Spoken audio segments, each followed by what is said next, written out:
यीशु 12 साल की उम्र में जब वो किशोर अवस्था में था, वो परमेश्वर के भवन में था, वो वहाँ पाया गया। लेकिन आजकल के जवान कहाँ पाए जाते हैं? व्हाट्सएप पर पाए जाते हैं, इंस्टाग्राम में पाए जाते हैं, फेसबुक पे पाए जाते हैं, दुनियादारी में पाए जाते हैं, गर्लफ्रेंड और बॉयफ्रेंड में बनाने में पाए जाते हैं। वो बाइबल पढ़ते, प्रार्थना करते नहीं पाए जाते। प्रभु की संगति में आने का उनका मन नहीं होता। वो परमेश्वर की उपस्थिति में आना नहीं चाहते। वो सोचते हैं कि इतवार का दिन है, आज छुट्टी का दिन है, सारे कामों को छोड़ करके अच्छे से क्या करो, अपने बॉयफ्रेंड के साथ, अपने गर्लफ्रेंड के साथ क्या करो, अच्छे से बातचीत करो, चैट करो, कहीं मुलाकात करो।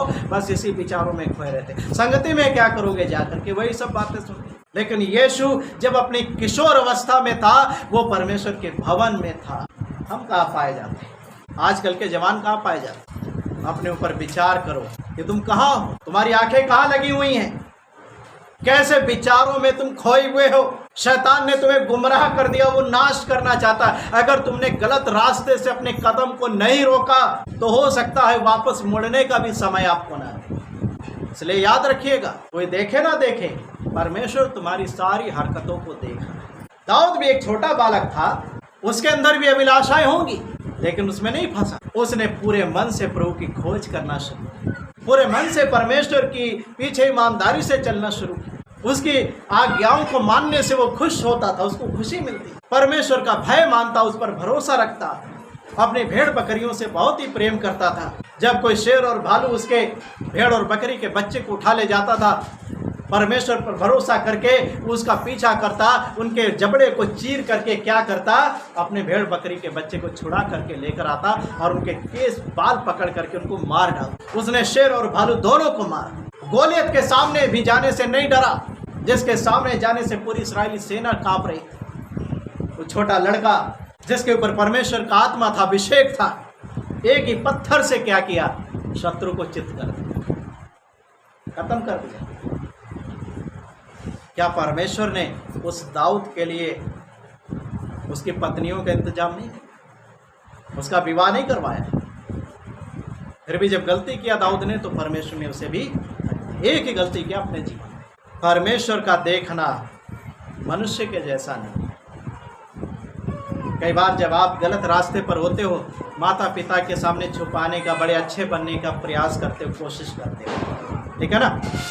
झूठा प्रेम दिखाओगे, झूठी हंसी दिखाओगे, ताकि माता पिता को रत्ती भर भी शक ना हो आप पर, कोई संदेह ना हो आप पर। लेकिन परमेश्वर तुम्हारे मन को जानता है। आज बहुत सारे बच्चों का जीवन इन सब में नष्ट हुआ जा रहा है। बहुत सारे बच्चों का जीवन फ्री फायर, पबजी खेलने में नष्ट हुआ जा रहा है। अपने बच्चों को समझाओ, संगति में लेकर आओ, प्रार्थना करो। इन सब चीज़ों को उनके जीवन में बढ़ावा मत दो। अगर कड़ाई करनी पड़े तो कड़ाई करो, हालेलुया।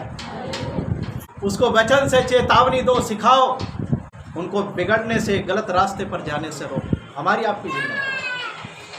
इसलिए याद रखिएगा, एक वचन पढ़ेंगे, नीति वचन 31 अध्याय उसका 30 पद पढ़ेंगे। क्या लिखा है?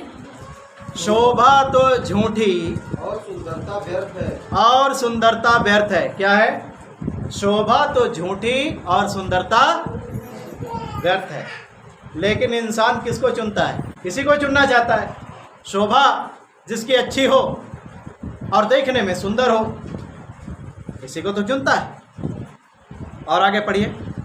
परंतु जो स्त्री यहोवा का भय मानती है, उसकी प्रशंसा की जाएगी। परंतु जो स्त्री यहोवा का भय मानती है, उसकी प्रशंसा की जाएगी। ना तो शोभा वाली की जाएगी, ना ही सुंदरता वाली की जाएगी। अगर वो शोभा और सुंदरता वाली भी परमेश्वर का भय मानने वाली है, तो उसकी भी प्रशंसा की जाएगी। हालेलुया। अगर खाली सुंदरता और शोभा है और परमेश्वर का भय नहीं है, उसकी कोई भी प्रशंसा नहीं होगी परमेश्वर की ओर से। अगर कोई व्यक्ति सुंदर हो या ना हो, दुनियादारी का ज्ञान उसे हो ना हो, पढ़ा लिखा हो ना हो, अगर वो परमेश्वर का भय मानता है, परमेश्वर की आज्ञाएं मानता है, उसकी बड़ाई, उसकी प्रशंसा परमेश्वर करेगा। Hallelujah, hallelujah.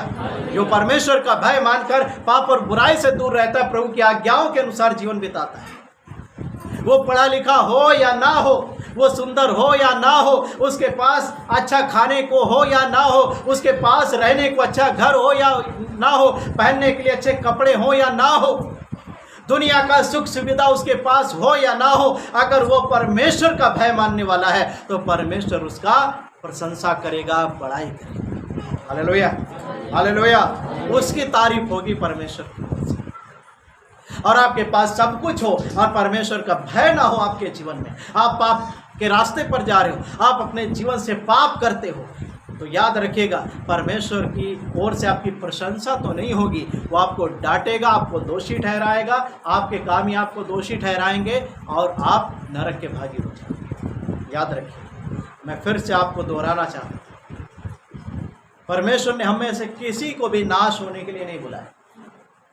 वचन में लिखा है कि उसकी कलेसिया पर अधोलोक के फाटक प्रबल ना होंगे, लेकिन यदि कलेसिया मसीह के डील डॉल में स्वरूप में नहीं बढ़ती है तो अधोलोक के फाटक उस पर प्रबल हो जाएंगे। याद रखें। इसलिए जवानों को मैं आप बताना चाहता हूँ, जिनका शादी विवाह नहीं हुआ या हो चुका है, आंखें मत लगाओ गलत जगह, ठीक है ना। अपने लिए प्रभु के सामने घुटने टेक कर प्रार्थना करो, एक उत्तम जीवन साथी को, हालेलुया, उसका भय मानने वाला जीवन साथी को मांगो। परमेश्वर जब लेकर आएगा तो पछताना नहीं पड़ेगा।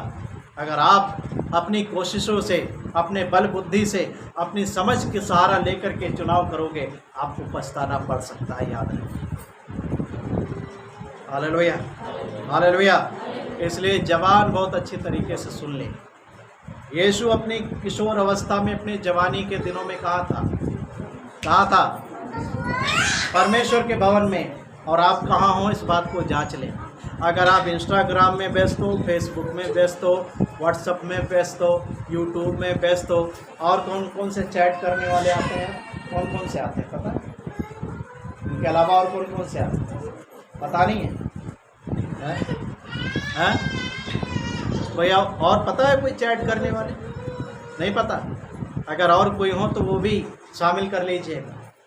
अगर आप इन सब में व्यस्त हो तो याद रखिएगा, आप यीशु के नक्शे कदमों पर नहीं चले, आप यीशु के मार्ग से भटक चुके हो। और फिर मत कहना है कि मुझे बपतिस्मा चाहिए, मुझे यीशु का चेला बनना है। यीशु का चेला जब तक आप नहीं बन सकते जब तक उसके मार्ग पर चलना नहीं। हालेलुया। उसके योग्य जब तक नहीं बन पाओगे जब तक आप उसके रास्ते पर नहीं बढ़े, जब तक आप यीशु के समान परमेश्वर के भवन में नहीं पाए जाते, परमेश्वर की उपस्थिति में नहीं पाए जाते, तब तक आप यीशु के चेले नहीं बन सकते, उसके बेटी बेटियां नहीं बन सकते। इसलिए याद रखना, तुम्हारी नजरें बेशक किसी के रूप पर हों, लेकिन परमेश्वर तो मन को देखता है। हालेलुया। इसलिए अपने देखने का नजरिया बदलिए, तरीका बदलिए। रूप पर दृष्टि मत करो। कहाँ दृष्टि करो? कहाँ अपनी आंखें लगाओ? मन पर, कि जो देखने में सुंदर है उसका जीवन और मन भी सुंदर है कि नहीं। कहीं ऐसा ना हो कि तुम्हें अपने जाल में फंसाए और इस्तेमाल करके तुमको छोड़ के धोखा देकर भाग जाए और फिर आप आंसू बहाओ, ना इधर के बचो ना उधर के, पछताने के सिवा कुछ ना बचे। इससे अच्छा क्या है? घुटने टेको, प्रार्थना करो, स्कूल में पढ़ाई जो कर रहे हो उस पर ध्यान लगाओ, बाइबल पढ़ो, प्रार्थना करो, संडे को संगति में आओ। हालेलुया। सारी दुनियादारी से मन फिरा लो, क्योंकि परमेश्वर हमारे मन को जानता है। Hallelujah, hallelujah. इसलिए अपने माता पिता से या किसी से छुपाने की कोशिश मत करिए। ऐसे काम ही मत करो कि छुपना पड़े। क्यों भाई, समझ में आ रहा है कि नहीं आ रहा? ऐसे काम ही मत करो कि छुपना पड़े। छुपता कब इंसान कब छुपता है बताओ? सही काम करता है तब छुपना पड़ता है या गलत कामों के कारण छुपना पड़ता है? जब कोई गलत काम करता है तब छुपना पड़ता है। इसलिए सारे गलत काम अपने अंदर से बाहर निकाल। Hallelujah, hallelujah. किसके समान बनना है? दाऊद, यीशु के समान।